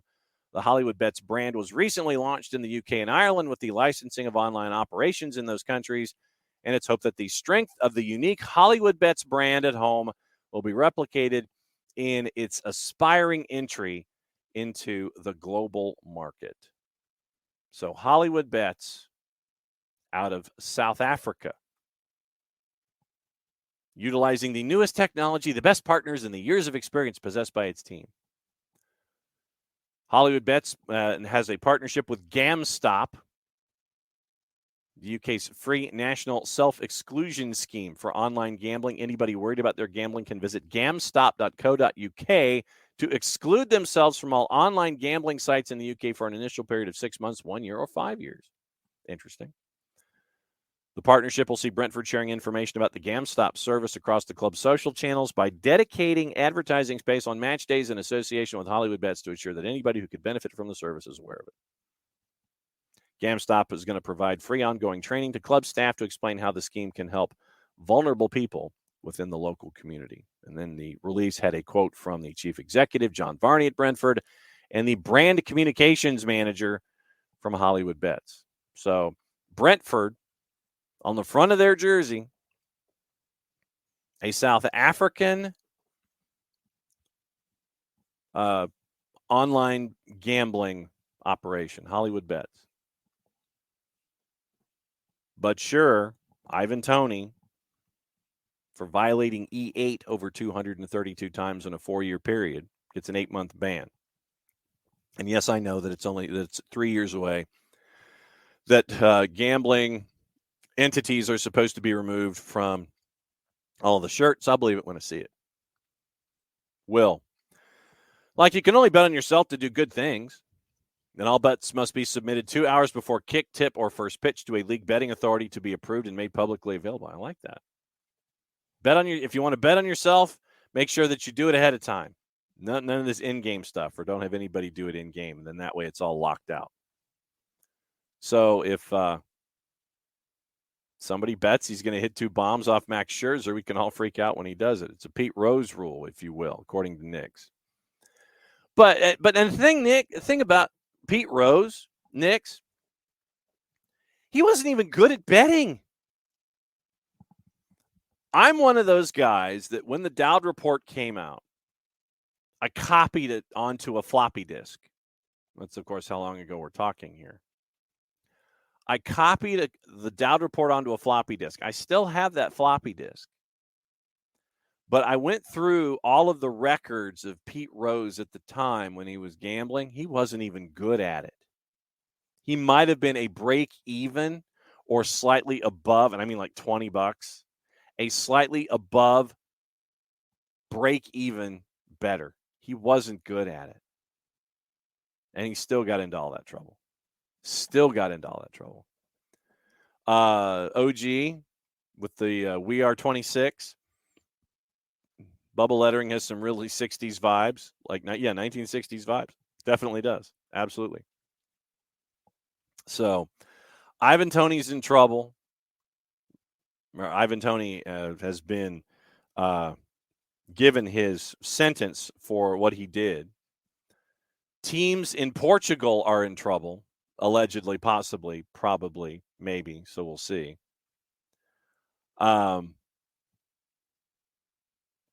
Yesterday, Manchester City just absolutely destroyed Real Madrid. I mean, it wasn't even close. The passing numbers, crazy. World news, Women's World Cup news yesterday as well. European Club Association and FIFA reached an agreement over the new recommended release dates for players for international duty before the Women's World Cup, but it's doubtful whether the national associations will adhere to it, according to Marcus Christensen at The Guardian. Under the mandatory release periods established within the FIFA International Match Calendar, the earliest associations could take players before the tournament in Australia and New Zealand's 10th of July. Now, there's a non-mandatory release time frame between the 23rd and the 29th of June, a month before the tournament. However, the FA had planned to call up their players for the first pre-World Cup camp on the 19th. The Guardian understands nothing's changed in that respect. After extensive consultation with stakeholders, a new consensus agreement was brokered under which the July 10th date remains where a player has official club matches up to that, unless otherwise mutually agreed with the relevant national association and based on individual circumstances. Joint statement, ECA and FIFA said the new framework, quote, strikes the all-important balance between players having sufficient rest while allowing adequate time to. And Roberto Firmino, they're leaving at the end of the year. Klopp wanted to keep Milner, but he's expected to join Brighton. And so with the last home match this weekend, there is word that there will be a special presentation or special recognition, however you want to phrase it. So special acknowledgments will be paid to the quartet on Saturday when the club play Aston Villa in their final home match. Firmino decided not to sign an extension. Looks like he might be heading to Saudi Arabia. And you'll remember after the Leicester match how the fans absolutely were singing the praises of Bobby Firmino, singing Si Senor for quite some time after the match was over. Missed Liverpool's last 6 matches with a muscle problem. Mentioned how Klopp wanted to keep Milner. Third on the all-time Premier League appearance list, by the way. Keita and Oxlade-Chamberlain coming as no surprise after their injury-plagued careers. Keita, club record £52.75 million signing from RB Leipzig in 2018. He's only started 49 matches. Oxlade-Chamberlain made a fine start after his £35 million move from Arsenal in 2017. Career-threatening knee injury in that season's Champions League semi limited his impact thereafter. So, you got all that going on with Liverpool. So anticipate probably the 4 of them starting or at least coming on for various and sundry cameos. Eddie Howe, and once again, this surprises no one, has called for increased match day security around managers and players in order to prevent a potential tragedy, in his words. Eddie Howe says, the concern for me is the future, who has discussed his experience with Richard Bevan, the league's manager association's chief executive.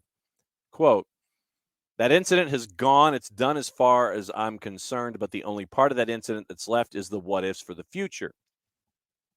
I just hope that the incident itself can then help the authorities and whoever is concerned with the security and safety of the players and staff, that if it does make a little change or encourage someone to think how we can improve things, then it will have been a really worthwhile episode. I'd hate to see a tragedy on a football pitch that could have been avoided, end quote. So Eddie Howe wants increased security. Understandable. Probably should be better security at the very least when it comes to what you're looking at. So keep an eye on that with the additional security of everything in in the Premier League after what happened with Eddie Howe.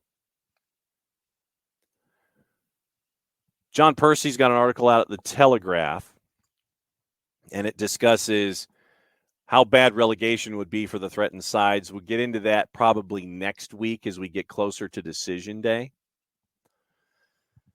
So you look at that. We'll keep an eye on what relegation could mean. We talked about what it could mean for teams like Everton, Tom and Ropes, and Emilio, all looking at what it could mean for Everton. And there's Knicks with Leicester and all that kind of stuff. We'll get into that next week.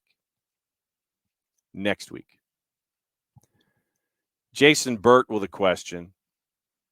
Are Pep Guardiola's Manchester City the greatest of all time? The greatest of all time. Burt, Ducker, Wallace, McGrath, and Dean. Who is the best team that you've ever seen? Question out there. Are they the greatest of all time? On course for a treble. Now they can focus. Literally, they've made it to the final. They can focus on that. But they've got the matches left in the Premier League. And remember, the way that things are right now in the Prem, getting into the lead that they have over Arsenal and such. Standings right now. We got the one match today, Newcastle and Brighton. So Miggy's on the tube later today. We'll get into that in a bit. Manchester City, match in hand, 4-point lead. Manchester City has 3 to play. So with what happened last time out when Arsenal got thumped by Brighton, right now Arsenal has a goal difference of plus 41. Manchester City has a goal difference of plus 61. Manchester City this weekend has Chelsea. Arsenal has Nottingham Forest. So you can assume if Arsenal wins on Saturday, they'll have one match to go and 84 points. What Manchester City needs in their last 3 matches, so if Arsenal wins 2, they're at 87 points. So literally, Manchester City, if my math is right, they just need the one win, get to 88 points. Arsenal can't touch them at that point. So they win 1 of their final 3, they're done. Don't be surprised if they rotate a little bit with this game with Chelsea on the weekend. So they just need 3 points, and they're good. 1 win. 1 win in 3 matches gets them to the end of the Premier League season. Then on the 3rd of June, they've got the FA Cup, Manchester Derby. Then on the 10th, they have the final in Istanbul with Inter Milan. So the treble can be had. The treble can be had by this team. Question was raised, is this the greatest team of all time? Jason Burt says that it is. Over the Barcelona team that won the Champions League in 2010-2011. They get the treble, they'll surpass them.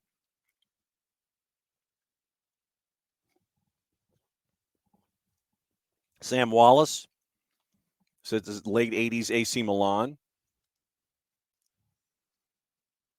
Carlo Ancelotti was among that group. How things come around in a circle. Ducker, Barcelona 2008 to 2011. With that group, with Messi. Barcelona beats Manchester United twice in 3 years. Mike McGrath has Manchester United from 98 and 99. Only English team to win the treble. Sam Dean, Barcelona goes 2008 to 2011 himself. Xavi, Iniesta, Messi. So they had a poll for you over at the Telegraph if you want to answer it. Best of all time. Spanish media, when they reacted to the loss, City's masterclass was enough to make you cry, according to AS. And so we can talk about our friends from Il Chiringuito. Yeah. It is. Yeah, Nick's exactly. No Carabao Cup, that's the one that everybody wants. Yeah, I mean, Hutcho, you're square on. I mean, defender's nightmare. Looking up, seeing De Bruyne, Holland, Silva, and Grealish running in your direction at pace. Uh-huh. So here's what the papers said about Real Madrid getting thumped by Manchester City. Enough to make you cry, according to AS. And our buddy Joseph Pedro from Il Chiringuito, quote, Real is losing because of Ancelotti's pathetic and cowardly approach. Marca, a thrashing of the kind that really hurts. Marca said Real had suffered a 90-minute-long nightmare at the Etihad. Paliza de los que duelen. El Madrid firma una noche negra ante un City soberbio. AS front page photograph of Karim Benzema, face in his hands.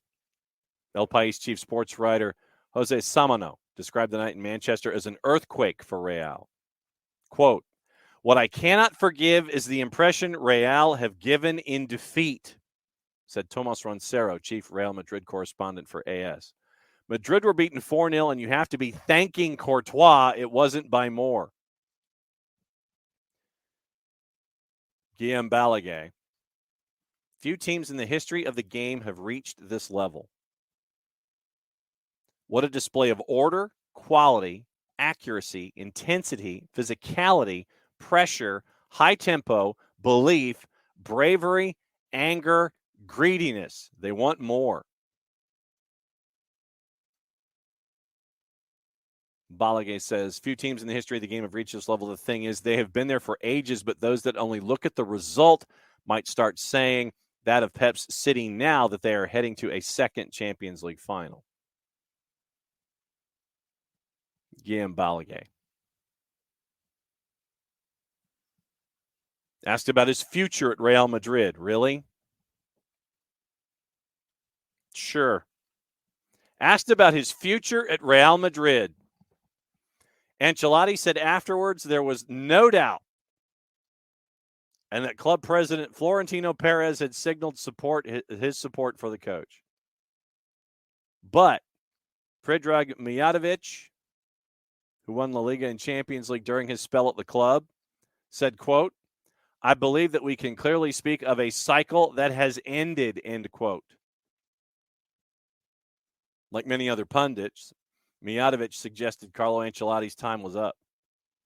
Quote, tonight has shown that Real Madrid must think about the future, starting with the coach and the players. The team wasn't good. The rival was much better. Now we have to make plans for this summer and for the future.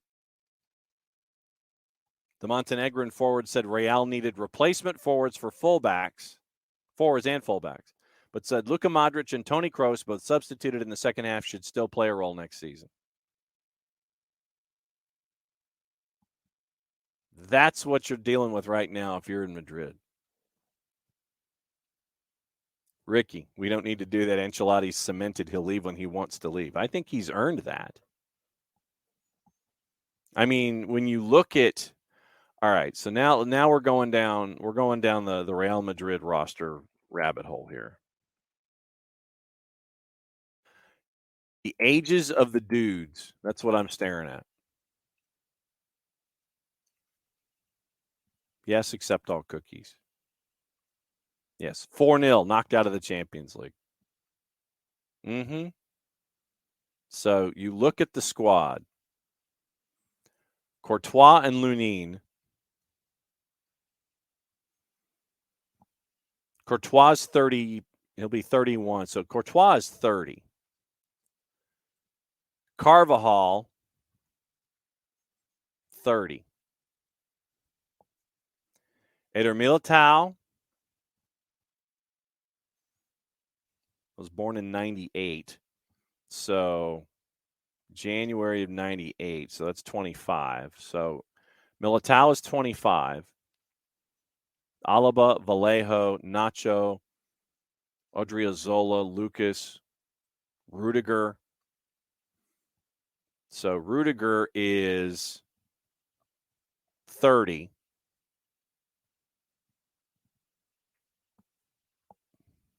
And Mendy at defense. Tony Kroos is, doing math, 33. So Tony Kroos is 33. Modric is 742 years old. Luka Modric will turn 38 in September. So Luka Modric, 38 in September. Then you've got Camavinga, Valverde, Tchouameni, and Ceballos. Hazard, who apparently is being looked at by CF Montreal again. I know a lot of folks are sitting there saying, go! Eden Hazard is 30. He'll be 32. Or no, he is 32. Okay, so he turned 32 back in January. Man, he's been around for a long time. I would have thought he was a lot older than that. Benzema, born in 87, so December of 87. He'll turn 36 a week before Christmas. Asensio, Vinicius Jr., Rodrigo, Mariano. So there you go. Benzema, Kroos, and Modric. I mean, so you got dudes. I mean, you look at Benzema and Modric, both north of 35. But still, I think, man, they can play. Ricky, Benzema, Kroos, and Modric probably all play their last year next year. But you got Bellingham coming in, going to go after Mbappe. They're going after Haaland at some point. They reload like a few others. When they find a left back, Camavinga will go back to his right place in the midfield. Who was it? So yesterday we were talking about it with Real Madrid. And they want Mbappe, Bellingham, and Alphonso Davies in the next window. Sure. And I want to win Mega Millions to pay for all that stuff. In the next possible window, they want Mbappe, Davies, Mbappe, Davies, and Jude Bellingham. That's what they want. We're going shopping. What do you want? We're getting those guys. How are you going to pay? I was going to say, you're going to pay for it? Can you make it? Can you do it with FFP? And I say that kind of somewhat tongue firmly planted in cheek. But yeah, unlike Barca, you got the money. Barca, they claim that they're chasing after everybody too. And since we're going down that road, we'll go ahead and get into gossip, rumor, and innuendo, and see what it looks like today. Arsenal preparing a club record £92 million offer for West Ham's Declan Rice. And we always mention how self-inflated the value of the British footballer is. Declan Rice is no exception. Bayern Munich are also interested in Declan Rice, as Thomas Tuchel wants to refresh his midfield. Mikel Arteta is considering signing Joao Cancelo, who's on loan at Bayern Munich, but they fear City will be reluctant to do business with them this summer. You think? PSG wants Bernardo Silva for £70 million after failing to sign him last summer. Chelsea's in talks with Lukaku about his future, but that'll be delayed until after Inter Milan plays in the Champions League final June 10th. We mentioned Liverpool and Milner and Brighton. Manchester United have agreed on personal terms with Napoli's defender Kim Min-jae. Arsenal's Martin Odegaard, whose contract runs out in 25, is set to sign a new deal. All that is controlling the asset. That's all that is. Don't get locked up into the idea that, oh my God, they have signed somebody for 8 years.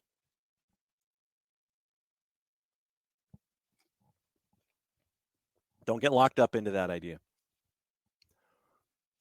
There's a reason Chelsea signed Mykhailo Mudryk to an 8-year deal. Deferring costs and controlling the asset. Those are the only two reasons. You get down your AAV, and you're in control of the asset.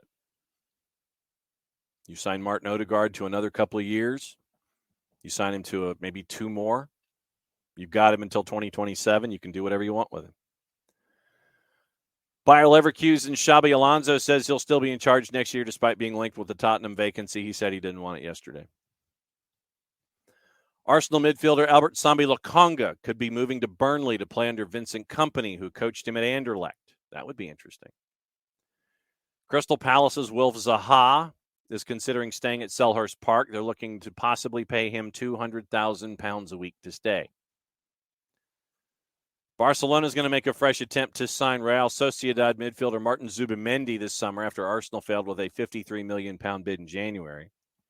Sadio Mane wants to stay at Bayern Munich, despite his bust-up with Leroy Sané back in April. That's from Fabrizio Romano. Former Bayern manager Julian Nagelsmann was Chelsea's first choice to replace Graham Potter, according to the Times.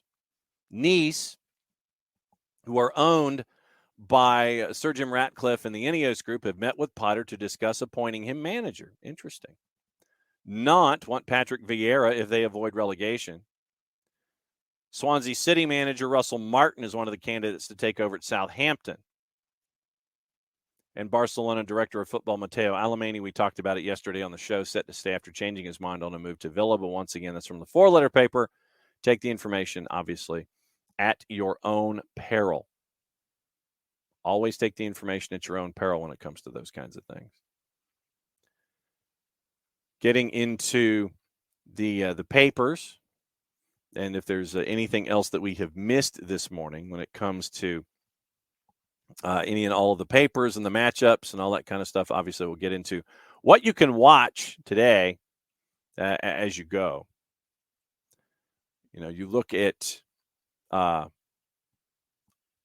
all of those other things that are there.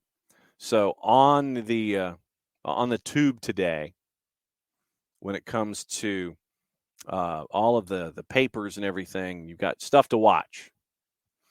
Can West Ham bring it home?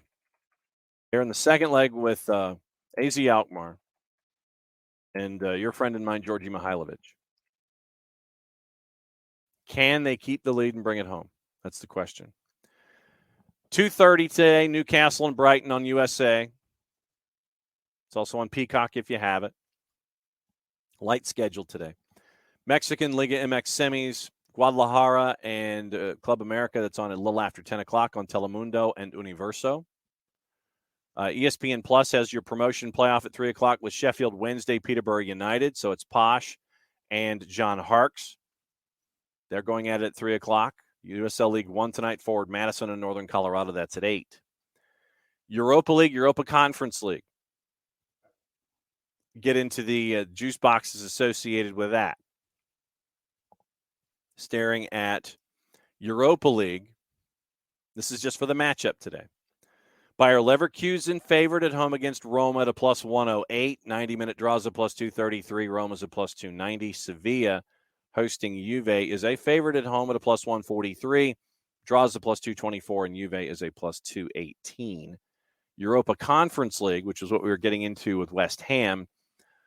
Juice boxes pretty much threw a blanket over it since it's at AZ Alkmaar.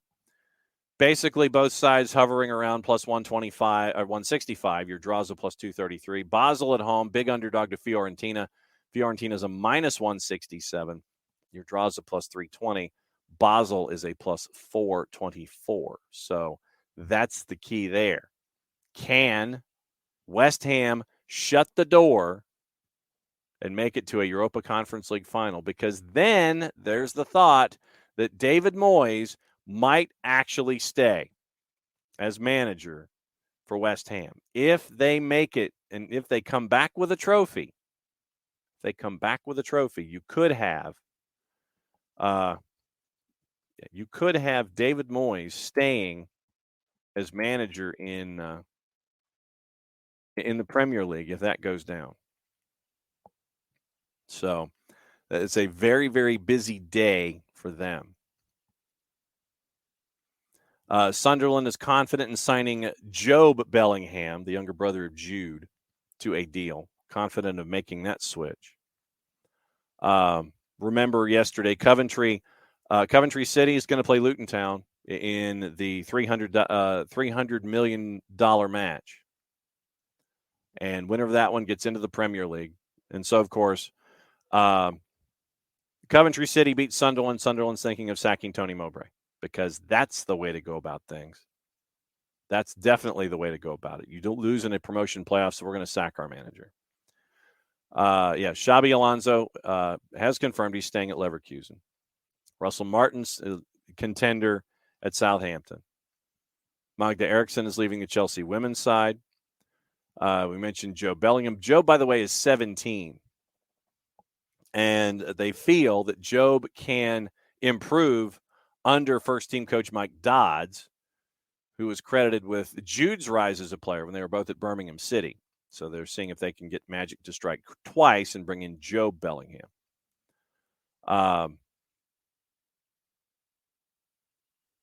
Looking at the most likely things that are going to be happening, avoiding the 3 and the 4 letter papers, as we always do.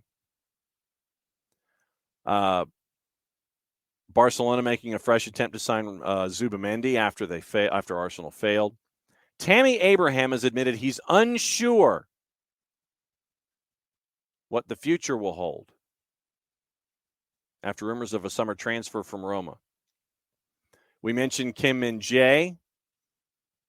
His reps have shut down the speculation of the deal. They're saying that that's not true. The proposed transfer is not true. Zach Giggs has signed a contract with Sheffield United, son of Ryan Giggs. Spurs will not host talks with Eric Dyer about a new deal till the summer. PSG, according to the Evening Standard, is not expected to be able to follow up their interest in Harry Kane because PSG is apparently supposed to drastically cut costs. We mentioned Brighton.